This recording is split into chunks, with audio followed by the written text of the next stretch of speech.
ఈ దేవుని యొక్క బలిపీఠము నుండి దిగి వచ్చిన ఆ యొక్క దేవదూత తాళము తెరవగానే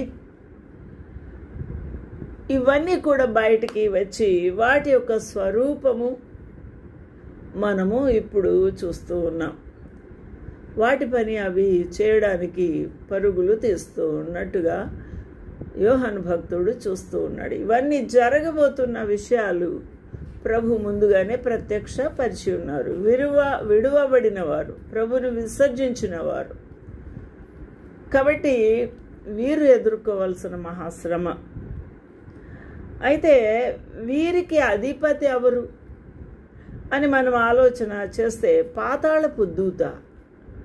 ఈ పాతాళములో ఉన్న ఈ మిడతలు కాదు కానీ ఇవి దెయ్యాలు, మరియు వాటికి అధిపతి కూడా ఉన్నాడు.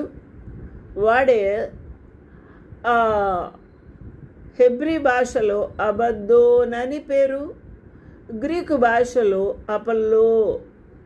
అపల్లుయోను అని పేరు, అనగా నాశనము చేయువాడు అని అర్థం. కాబట్టి they had a king over them which is the angel of the bottomless pit, whose name in Hebrew tongue is Abaddon, but in the Greek tongue hath his name Apollyon. కాబట్టి వీడు ఈ యొక్క మిడతల దండుకు అన్నిటికీ అధిపతిగా ఉన్నాడు. 6వ దూత బూర ఊదినప్పుడు అనే మాట మనము ఈ మొదటి శ్రమ గతించిన తర్వాత ఆరంభమవుతుంది. 9వ అధ్యాయంలో మనం ఇప్పటివరకు చూసింది ఇది మొదటి శ్రమ. అందువలన అయ్యో అని